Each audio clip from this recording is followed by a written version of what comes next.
Hey yo, it's your boy Ancient Albatross here again with the Cypher Unlimited crew. We got the usual suspects of Alpha Dean or AD or Dean, and we have Spigs18 or Anthony. And Dean, why are we here today? Well, here we have today the awesome Alligator Alley Entertainment. Two of their members, Rich Lescouflair. Look here, I just messed up. I'm just saying, I'm the name now. Blow it. Rich Lescouflair and Brian Dalrymple. These are GM Guild Adepts authors, creators of Esper Genesis, Witch Hunter RPG, so on and so forth. The list is grand, but guys, why don't you tell us a little bit about yourselves? Hey everybody, I am Rich Lescouflair. Hey, you said it right. I am primarily game designer. I write adventures for. I do freelance work for adventures. Do a little bit of graphic design. I've been doing a lot of layout recently. I am a Dungeon Masters Guild adept. You have probably seen quite a few of my works on the Dungeon Masters Guild, and as you had mentioned, we are with Alligator Entertainment and developing a lot of stuff. Mm-hmm. Awesome. Brian? Hi, everybody. I'm Brian Dalrymple. I'm a co-founder of Alligator Alley Entertainment. I also own a friendly local game store in the South Florida area. And I'm a longtime volunteer with the Game Manufacturers Association, which is the trade association for the games industry.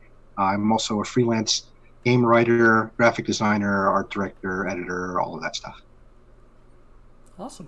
Hey guys, welcome. It's a long time coming. Happy to have you on to see you. First off, Brian, what's the name of your store? Plug away. The store is called the Adventure Game Store and Dragon's Lair. We opened as the Dragon's Lair 31 years ago, and when we moved, after Hurricane Wilma ripped the roof off of our building, we changed the name of the store to be the same as our URL, which is Adventure Game Store. But the Dragon's Lair name had been with us for so long, I think 20 years at that point, it just still stuck around. So we have a nice long name, the Adventure Game Store and Dragon's Lair. And we're just adding on a game cafe and tabletop club, which we're calling the Adventure Games Society.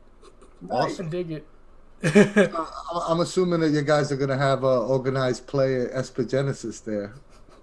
That's our hope. We got to write it. Rich has got to make it up. We've got to lay it out and print it. So we're hoping to get some volunteers to help come in and run it, but we'll certainly be willing to give them a hand with that. Oh, that's awesome. Real quick, you guys said you're in South Florida. Where at in Florida? Brian's in Davie. I moved to Coconut Creek, so mostly Broward County in general. Like I'm just on the north end and he's on the south end. Oh, awesome. Yeah, we're just due west of the Fort Lauderdale Hollywood International Airport and the Port Everglades Cruise Terminal. Well, see, I might have something to do when I'm down there in December. Maybe drive by and check things out. You'd be absolutely welcome. Oh yeah. All right, guys. So, can you guys give us a quick little history on Alligator Alley Entertainment? How you guys, got started, and what's your actual roles in the company? Well, our roles kind of switch around depending on the project that we're working on. Alligator Alley has 3 founding members, and that's myself, Rich, and Eric Weiner. I had been doing a bunch of freelance game design work for a bunch of different companies, including Eric's former company, Paradigm Concepts, who are the people that produce the Arcanus setting for 5th edition, and also they have their own unique system. They do Rotted Capes, the zombie superhero game, and they did Witch Hunter. And I had been doing a bunch of work for them, writing and layout and other stuff like that for a very long time. And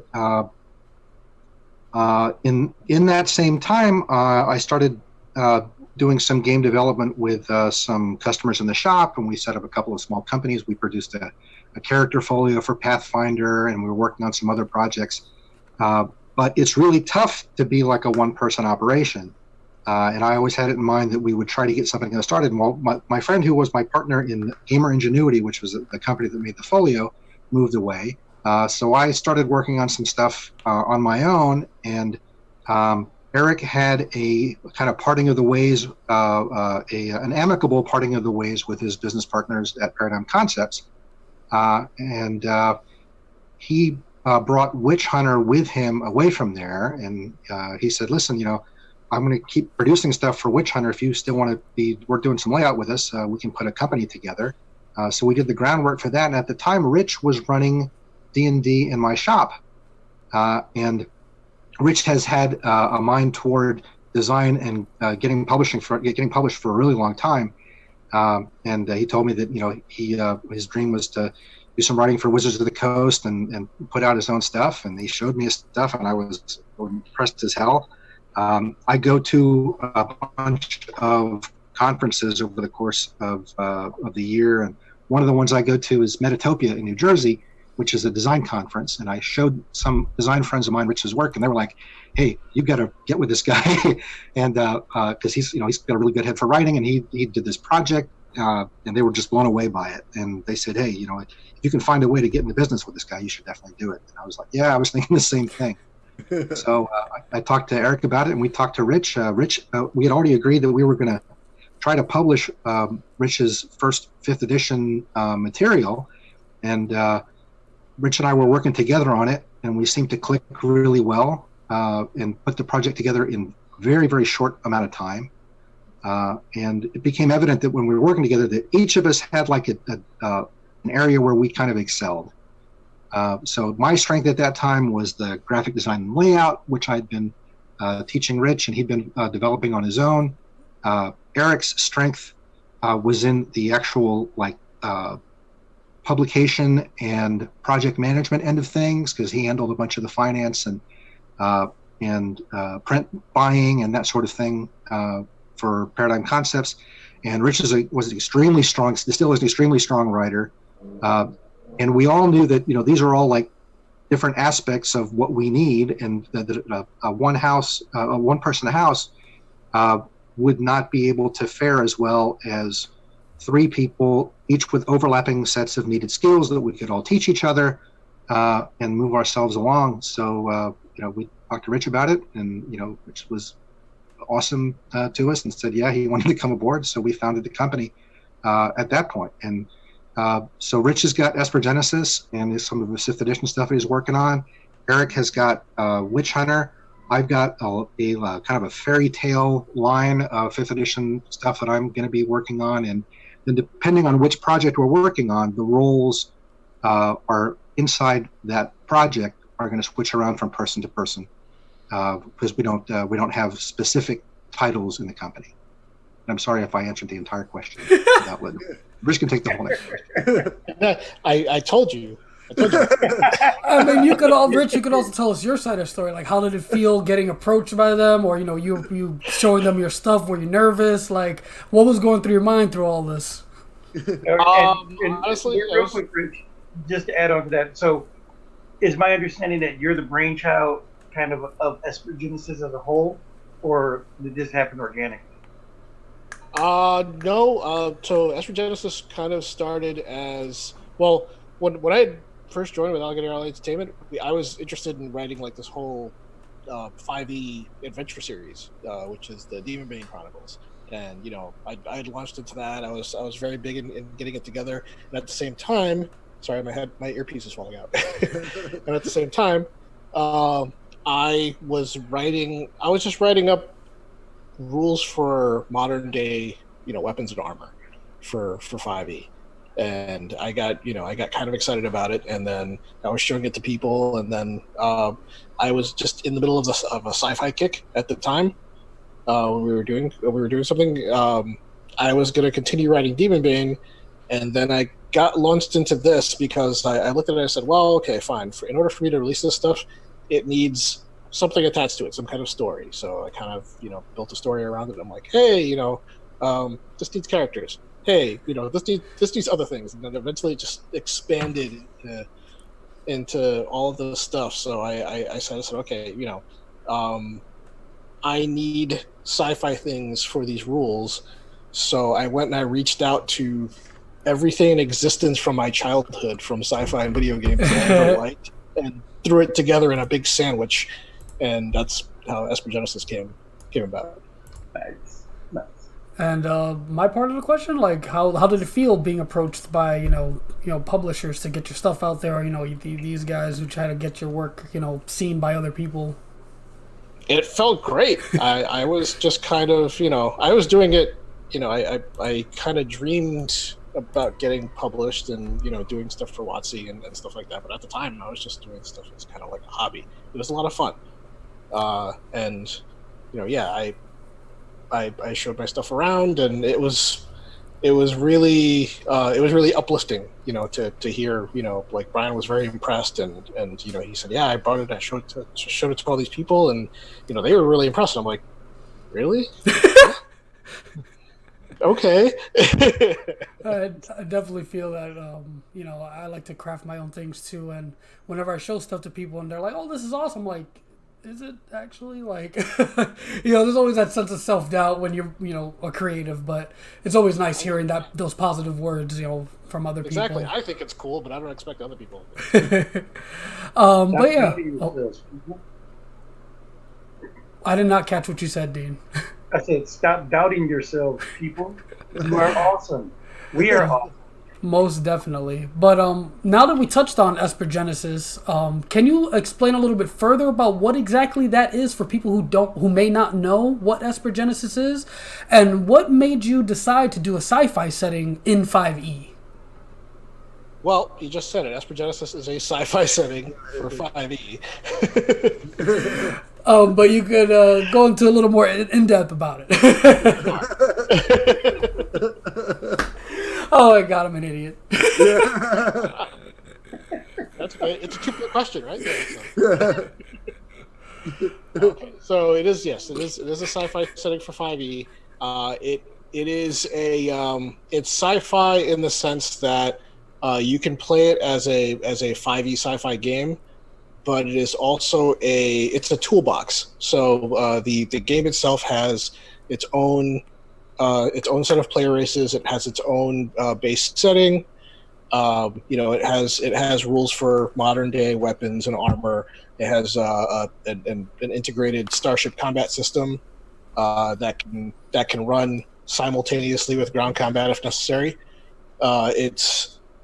We tried to make it as versatile and fun and fast paced, of a sci-fi game to still feel like 5e. But the key thing that we were looking for was we also made it a kind of like a toolbox to where you can take any other sci-fi, any other 5e book, be it the official books or something from another third-party system, and plug it right into the game, because it's the setting is a galaxy. You don't know what you're going to run into, so it's kind of nice to just kind of pull anything from anywhere and say, hey, this is what you find, and the rules integrate themselves perfectly. That's the beauty about sci-fi, that you could go in almost infinite directions and still stay within the core of your story. Yep. Absolutely. But was there a specific reason you chose 5e over any other system? Is it, would you just like it a lot, or?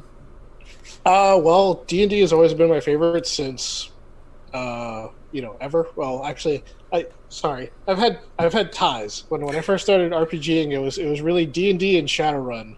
They kind of they competed with each other. But you try and write a new rule system for Shadowrun.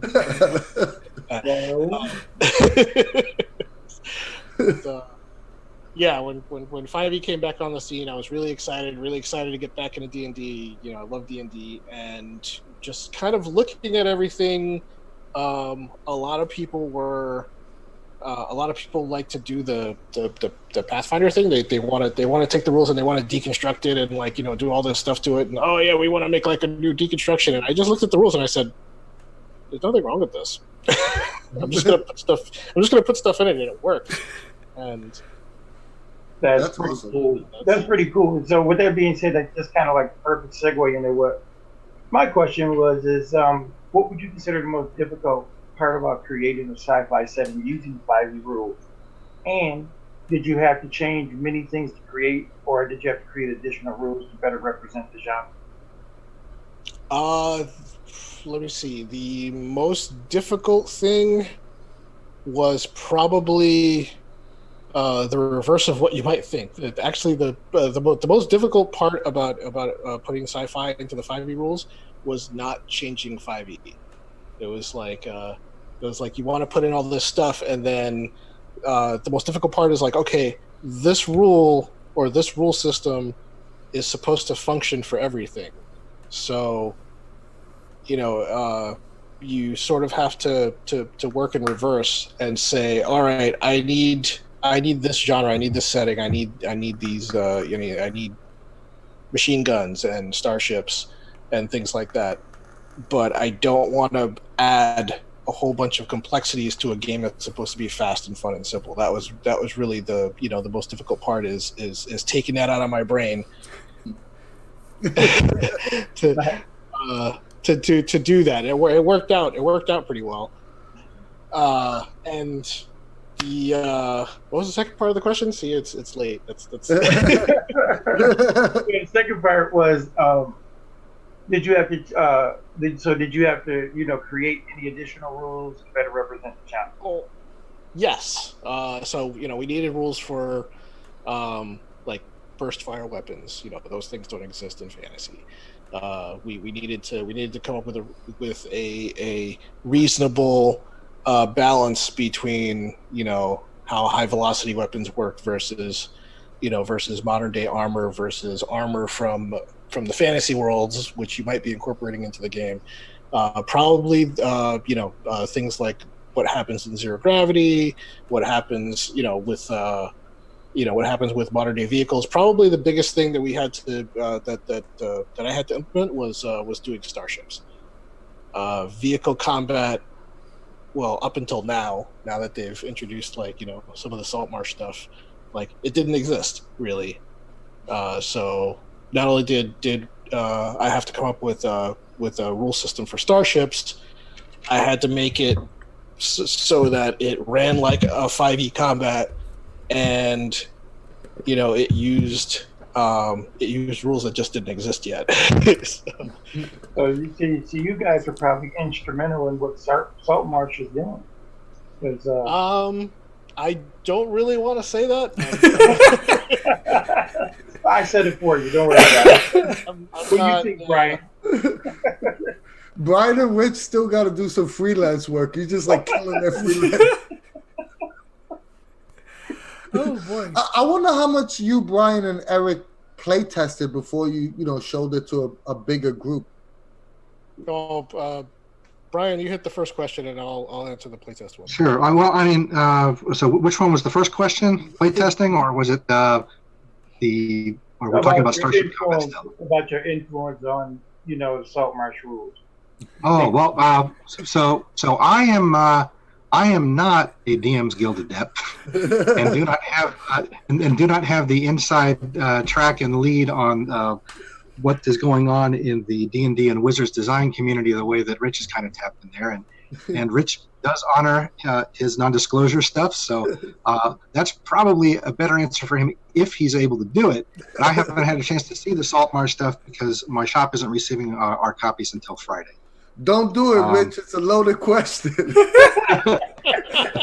As far as the playtest, we did not. Again, because we're such a small company and we've got a limited group of people to work with. I mean, there was some playtesting in the shop, and there was running some stuff by. But both Eric, Rich, and myself have got a long enough history in playing games of all different systems that we can get a pretty decent sense of how things are going to work based on how they read. But one of the really valuable things I think we did was all of us went up to Metatopia, and we did one of the. So Metatopia is a reverse game convention. It's a designer convention, and the way that it works is the hosts are players, and the attendees are game designers. And what you can do at a convention like this, for all you are in the development process, about different things. The tennis convention, you can get a group of game designers to sit down with you and not only playtest your game, but also make suggestions and point out possible pitfalls and that sort of thing.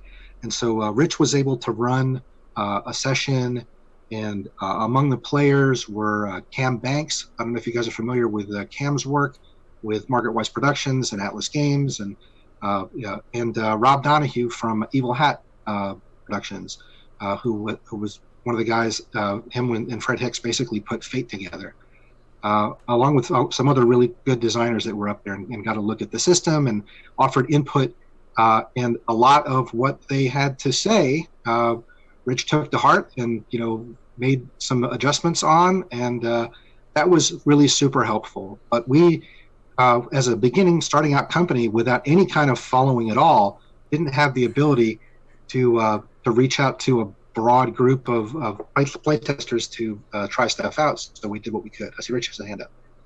Yeah, we did have we actually had a playtest, but I ran it. Oh no, you're right. I'm sorry. Yes. So we did do like an initial one off of the free basic rules that we put out. Off of the free basic rules. Were in that group? We had a 60 something, or was it 100? How many people were in that? No, we had a couple hundred. We had a couple hundred people. So Play tested. How many of our playtesters actually contributed and said stuff back? Less, probably a little over 100 actually kind of gave responses. The majority of them were, hey, this is my name and this is what I think. But you're only really looking for the meat part of those, that core of a dozen people that really get into it and break it down and tell I tried this, I tried that, and this is what happened. And the initial thing was it was really good because going to Metatopia was fantastic. That was probably the best advice that I had gotten for implementing again, because it formulated how I had written the game from that point forward. The focus, what I was going to focus on, because originally the focus was on mechanics. When I was like, well, the mechanics are already there, you just kind of have to skirt them in the background. And then we went full blown setting and story and implemented the mechanics into it, which was wonderful advice that I got from the guys at Metatopia. But from the playtesters, we did drill down on certain things. Like there was a crouching condition that we'd gotten rid of. There was a wounded condition, for high velocity weapons we got rid of. Again, I kind of had to take my brain out of the mindset about making things too complicated. So that helped. Having played Esper Genesis, and first of all, it's a beautiful book. It's absolutely gorgeous. Whoever guys, your art, your layout, top notch, and it's a hell of a fun game. So that's the perfect combination. It's a great book visually, and it's fun to play. So congrats on that.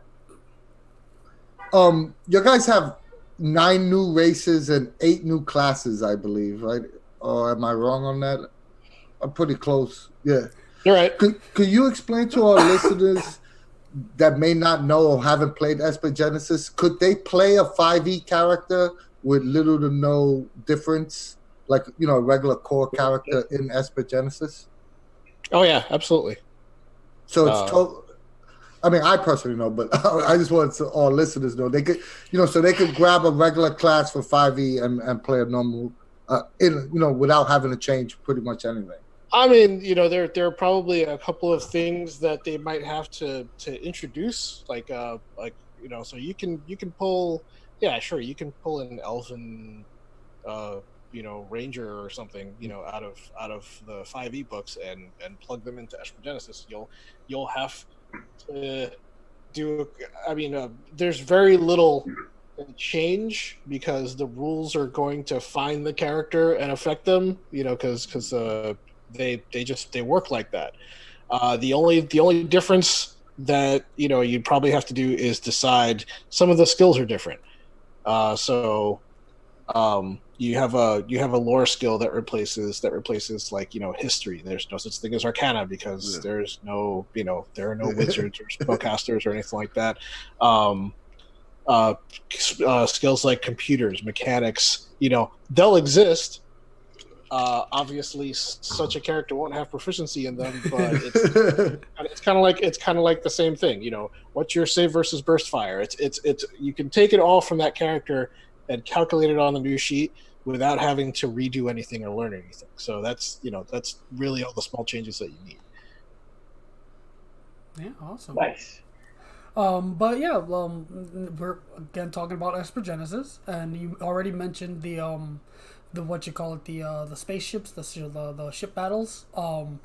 And was it difficult to create the rules to get that flowing nicely? And do you think do you feel like it translates well into the D20 system? It was. I thought it wouldn't. I'll be honest. When I started putting it together, I thought it wouldn't. I wanted to. This is where Shadowrun taught me a lot of stuff, because when you do starships, it's kind of like, okay, it's a vehicle. You have a pilot, and it's, well, what does everybody else do? It's kind of like the Decker situation. If anybody remembers that from old Shadowrun. So I said, okay, well, we needed to put a system where the entire party gets to do stuff in combat.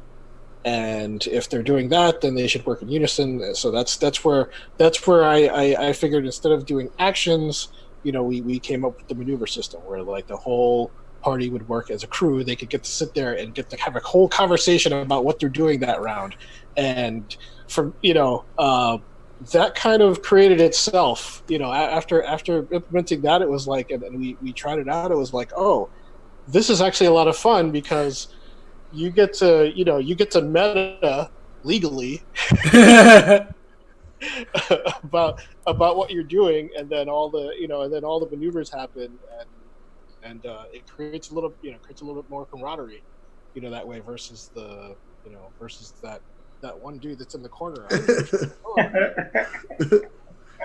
Yeah, if you've ever played in a D&D game where, like, everybody is, like, on their own initiative, kind of doing their own thing, and then you finally play with a party that, like, actually does tactics and cooperates with each other, and the actions of one player set up the actions of another player. The Starship Combat kind of forces that. It forces that cooperation. To be really effective, you've got to work together. And if the ship blows up, everybody blows up. You're off in the corner, it's going to be really bad. So you've got that incentive to cooperate together, and you're kind of going by the seat of your pants the whole time, sweating bullets, like, oh my gosh, I got to make sure that I can make this roll so that Rich can do the thing that he needs to do this turn that we planned out.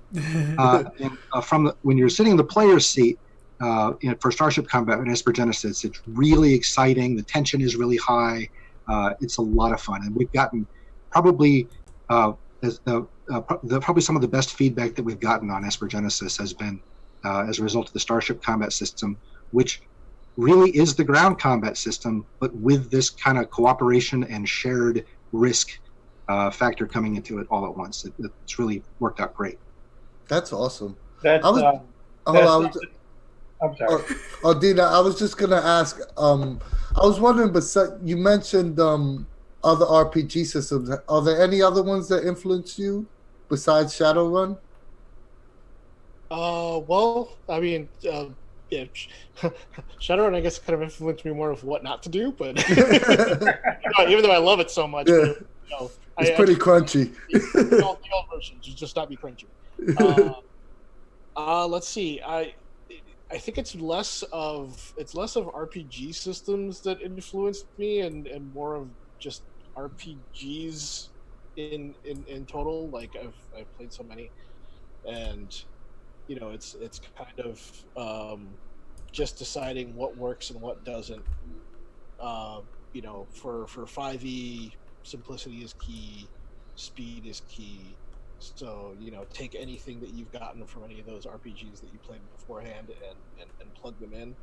But in reality, I'll be honest, this is more influenced by video games and anime and oh yeah, this maneuver would be cool. I need to plug that in, or you play enough like Mass Effect, and you see the Normandy in battle, and you're like, yeah, I want that to happen in my game. That's awesome. Well, I mean, that's kind of what I was going to say before I asked the question was I've noticed a new convention in a lot of games that they're kind of pushing that cooperative nature more so than back in the good old days. When you look at a lot of video games. When you look at a lot of RPGs in general, I mean, from back when I used to play the old Star Trek, that was one of the biggest things. Everybody had a post on the bridge, so that cooperative nature, but that wasn't something that was evident in a lot of other games.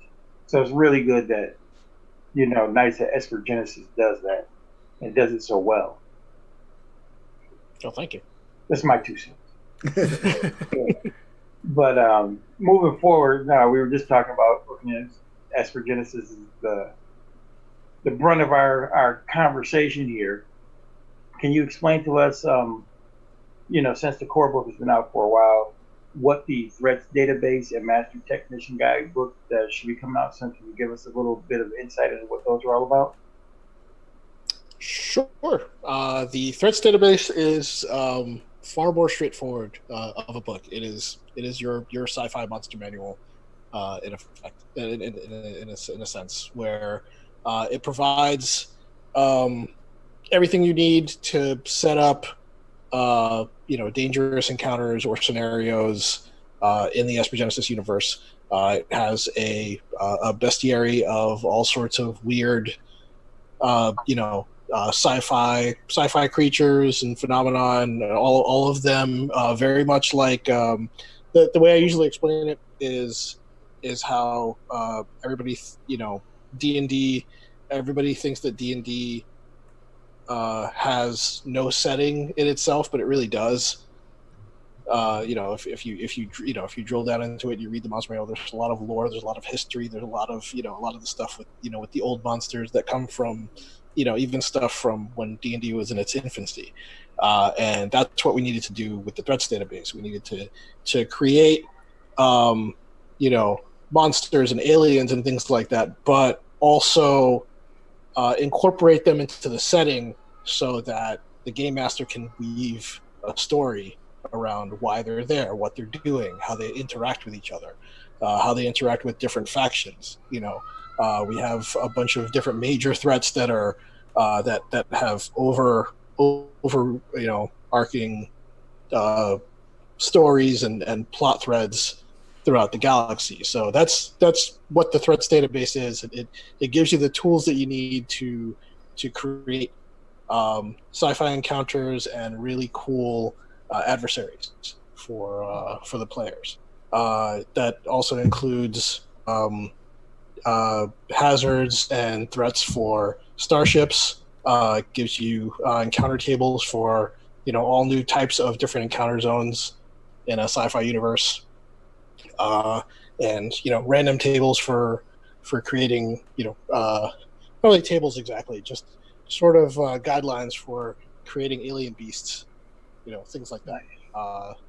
The Master Technician's Guide is kind of where Esper Genesis is that is that toolkit. The Master Technician's Guides those are the tools.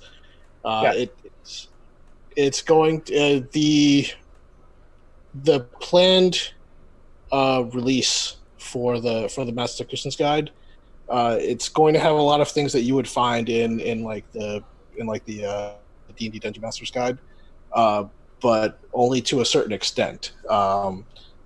Because it's a sci-fi universe, you have to have different things like starship construction, gear customization, how to do things like play a robotic species, different types of elements to put into Starship Combat, new options for Espers, new options for your forged enhancements, which is kind of like your magic item system, but not. and we also have one of the main things that's going to be different is kind of like where you have in fantasy, you kind of have these established domains. You have a galaxy to explore, and everything is different every time. So we kind of introduced sort of these little random tables in the free GM's basic toolkit that we have online right now, but we're going to take those tools and expand them to as far as we can on how to create a random planet, how to create a random galaxy, what's on there, what lives on there, what happens there. Nice. That is awesome. Definitely a very strong tool. Crucible Corps is your with your organized play. For someone that want to get involved that doesn't necessarily have near you guys, how could they get involved to get in the game of Esper Genesis? And second, are your other games, do you guys have organized play for the other games in your company, like Witch Hunter? I'll do the Crucible Core one, and I'll shoot to Brian on that next. Crucible Core, every adventure that we release for Crucible Core, also the way we did it is they're also regular Esper Genesis adventures. So you're at an adventure and it'll be an Esper Genesis adventure, and it'll be this adventure can be played with Crucible Core. So it's not a you have to, there's nothing attached to it where you can't just play it as a homebrew at home. So you can do that either way. If you go to espergenesis.com, there's a link there to go to the Crucible Core website. You can sign up and get a Crucible Core serial number that you can use to create a character. The beta rules for that are downloadable, and you can really play anywhere. You can play at a store, get a group of friends together to do it. You can play online. We now have D20 Pro that's starting to implement our stuff. We're planning on getting it out on Roll20 as well, so that way it'll give everybody ease of jumping in at any time to play, whether they want to do organized play or not. Oh, that's awesome. And Brian? Mm-hmm. Oh, did we lose him? Oh. Sorry, I forgot I muted myself here because I don't want you guys hearing me with the speaker. I don't have headphones on. There is organized play for Witch Hunter. There's been organized play for Witch Hunter going back to the first edition of Witch Hunter, but now Witch Hunter's been in its second edition now for about 4 or 5 years. And the organized play campaign for Witch Hunter is called Witch Hunter Revelations. And you can join Witch Hunter Revelations on witchhunterrpg.com. We do have new organized play adventures coming out for Witch Hunter Revelations. Every year there's a few new modules. It's mostly being run by the campaign that Esper Genesis core books out. And catalog of organized play Witch Hunter adventures that gets added to every year. And we also have special events that take place mostly at Origins, but there's also Witch Hunter that takes place at Gen Con as well. Nice. Oh, awesome. We definitely will provide the links to all the organized play plus everything else you guys are doing, all your social media in the description below of this video. Yeah. But yeah, going forward, again, still talking about Esper Genesis. Sci-fi is such a diverse genre. How do you guys come up with your adventures? And do you have any advice for our listeners who might want to craft their own adventures for Esper Genesis? And is there a certain style of sci-fi you aim for in your own adventures?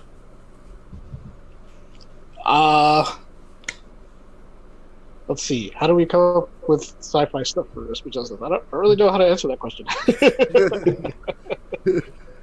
Well, I mean, if you can think of like a really cool story, that would work. We have a lot of different people that are writing for Esper Genesis right now on the adventure side. In addition to myself and Rich and Eric's got an adventure, and Chris is writing adventures. So really, I mean, any neat sci-fi story that would work for a group of characters, whether that's Traveler or Firefly or Star Trek or Star Wars, or any of those, or more obviously the video game stuff, Mass Effect and that sort of thing.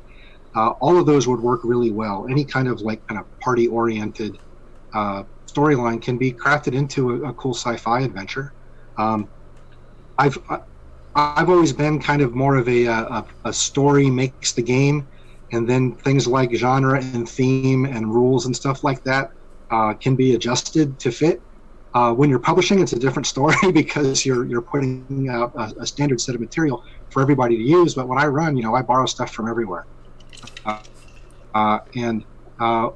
So I think one of the things that we've been talking about, Rich has put together writer's guidelines for the Crucible Core stuff that we've set up for the writers that we've been working on, so that there's a little bit of a template for people to follow on with. A lot of the people that are doing writing for us right now have got experience in writing for Adventurers League, so and the templates are fairly similar. When you're running, obviously, when you're writing organized play adventure, you're writing something to take place within a very set time constraint, to hit all of the notes by the time your session is over, and to make it so that you are more or less in line with all of the other stuff that's out there as well, so that you don't have people going through one adventure and coming out far better off or worse off than somebody that went through another. So you're looking for the kind of degree of uniformity. Yeah, we do have some guidelines for that. Rich, is that kind of stuff, is that something that we have out there that's available for people to look at, or is that something we're just kind of circulating among our circle of writers right now? It's really just among the circle of writers right now, because we are not, we haven't, until we have all of the rules out and we have everything established, we're not really cracking that door open yet for people to jump in and start writing adventures. Yeah, that's kind of what I thought. I mean, when the Master Technician Guide comes out, there's going to be a ton of how to do your own fill in the blank, right? Yeah. Make your own planet, make your own starship, make your own alien species. So a lot of that sort of stuff for people that want to write stuff for their home games is going to be in the MTG. Nice. Oh, that's awesome. Awesome. Mm-hmm. Yeah. So, with all that being said, you guys have given us a plethora of things to think about and to, adapt to our games and so on and so forth. But what can we look forward to from Alligator Alley Entertainment and Esper Genesis moving forward? Yeah, go ahead. Yeah, go ahead, Rich. Yeah. I was basically going to say that there's a few things that we are looking at that we can't really talk about because nothing's been solidified or signed in. But we do have a number of friends in the industry and companies in the industry that have approached us in the last few months about some projects, and we're excited to hopefully be able to, when coming out, is the stuff that's been promised in the Kickstarter. I know Rich can get into some of that stuff. Can we went to the Kickstarter? Please tell us about the Kickstarter. So we have actually just finished starting a project called Tales and Tomes from the Forbidden Library. It is a Gregory Wilson who actually does our official Esper Genesis Twitch stream.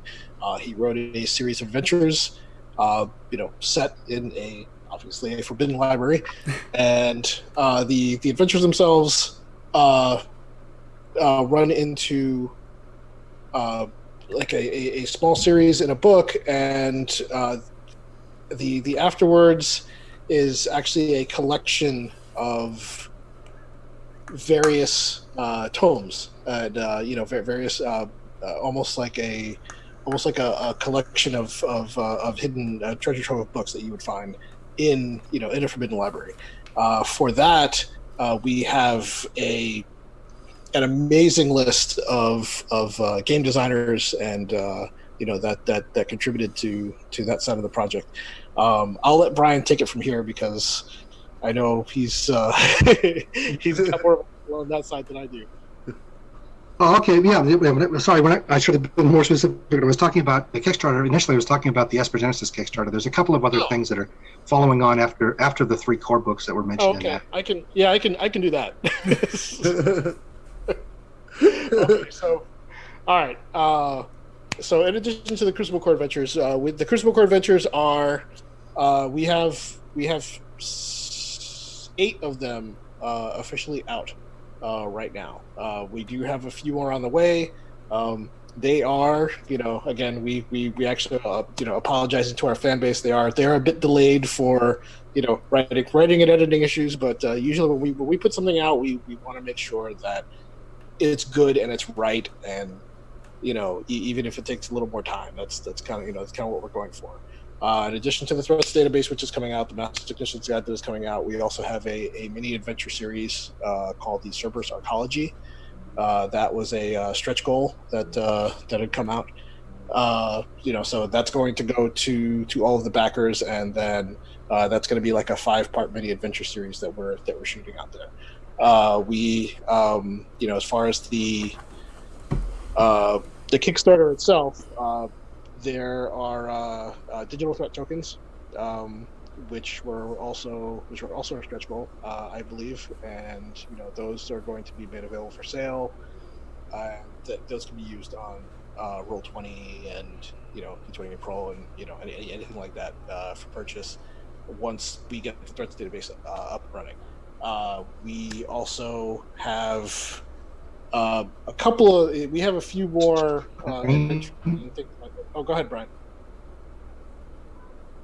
Hello? Hello? I was just saying we get the screen.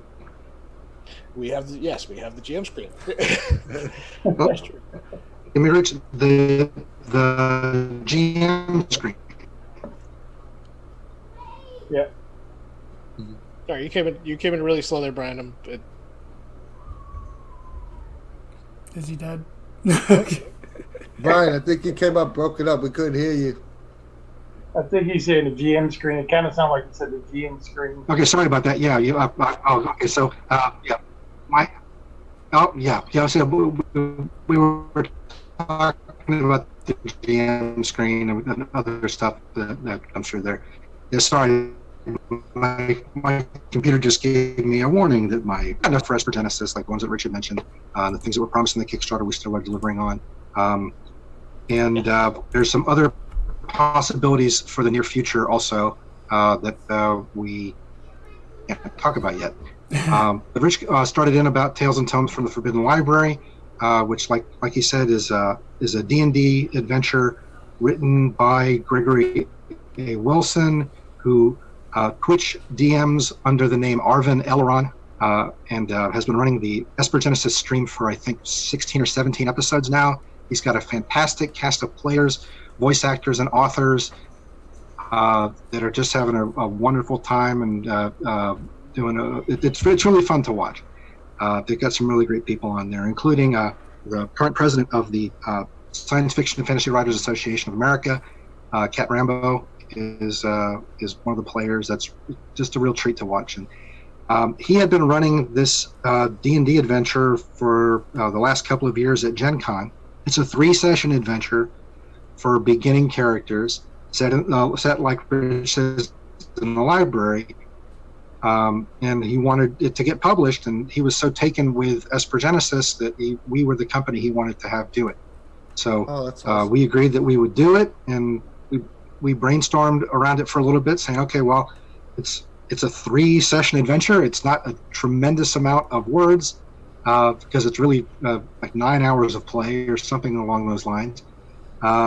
And like a lot of adventures, It's a kind of a GM-only purchasing product, and once you've run through it, you're kind of through it. So we were tossing some ideas back and forth, and then made the adventure the first part of the book, and made the second part of the book kind of a source book. What kind of a source book would it be? And the question that we asked ourselves was, well, what's the very first thing that happens whenever you're GMing a group of players and they walk into like a library of some kind, a really neat library? The first question is, I go and grab a book from the shelf, or what kind of books are on the shelf? And having owned a game store for 30 years, and having a fairly extensive library of RPG stuff, I was trying to think, where would I go in my RPG library to find a list of cool books that you could find on the shelf in my library? I was like, not only is there not anything in 5th edition to go to for this, let's let first book of books that you'd be able to find in a library. But knowing that we are kind of really tied up working on Esper Genesis and trying to get stuff out, we knew that we couldn't take on a big writing responsibility. Friend Fred Hicks tell me when we were talking about try to get as many contributors as you can to come in on a project, because not only does it help cut the time down, and it gives a lot of people some credit and a chance to work. But everybody that you bring in has got their own kind of social network that they're tied into. I think we're kind of losing you a little, Brian. And if you can get them to help out and contribute on a product. Yeah, don't mean to cut you off, Brian, but you are coming in extremely scattered. All of those other social. I don't even know if you can hear us. I don't think he can hear us. It's a chain reaction. Oh boy. Brian, you're coming in kind of choppy. We can't hear you. This is definitely still going to stay in the video. Is that all right? You sound super choppy, Brian. Is that better? No. Rich, can you hear him on your end? You're coming in like really broken up. Robotic and yeah. We got kind of the gist of what you were saying, but not the full-on in-depth description. Am I caught up, guys? Kind of. Hello? Say it again now, Brian. You sounded a little better there. Nope, he's dead. No, we can. But can you hear me all right? Yeah, now we can hear you. That sounded better. But technical glitches aside, it's been lovely hearing about all the stuff that's coming towards us, and even the stuff you can't really talk about. It's very exciting to hear that you got stuff going on behind the scenes. Yeah. Before we even go into our rapid fire questions, if someone didn't back the Kickstarters, would they be able to purchase it off your website or Drive to RPG? Is there the easiest way for someone that didn't back the Kickstarter and wanted to purchase some of your products? Well, if you you can't really. I mean, you can get the core manual now. That's actually out at your local gaming store stuff for distribution. So you can get that. You can get that actually as a physical hardcover. You can get the PDF on Drive to RPG. The threats database will also be available on PDF. Most of anything Esper Genesis, you can go on Drive to RPG after they're released and purchased. Right now, what the backers get during the Kickstarter, they're getting for as far as threats database, for example, we're sending them previews. Hey, this is all the stuff that we have laid out so far and all the stuff we have edited so far. So they're getting kind of like a precursor of the release. But anything that we're going to be coming out with for the Kickstarter will eventually be made for purchase. Right now, you can get everything that we have so far in PDF. You can also have you can also get a lot of the free stuff. We have the free basic rules. We have GM rules that you can download that you can incorporate into the game while the threats database is coming out and the Technician's Guide is coming out. We even have a digital version of the GM screen that you can print out and that's cool. Fit in your world's greatest screen template if if you need to. But yeah, all you either you go to Dredger RPG. You can also go to the main website espergenesis.com. It will tell you. We have listed what's out, what's coming out. You can go to the adventures page. There's a link to every adventure that we have out so far. Awesome. Of course, we're gonna provide all those links as well. So at least some of our viewers, we steer them towards you guys because you guys do great stuff. But now that we got the easy questions out of the way, here's where we dig real deep into your soul and pull out your essence so the whole world can see. We got our 9 rapid fire questions. Are you guys ready for these? Prepare yourself. Brian, are you back? All right. All right. Back. Can you guys hear me? Yes. Yes. Yep. First question: player or GM? GM. Brian? GM. Pull punches or go for the TPK? Neither. That's a first. Situational. Both. I don't know. Good answers. Good answers. What I find is that when I pull a punch, I'm setting you up for another one. There you go. Online or in person? In person. In person. Do you announce the difficulty number of a task, or do you keep it secret?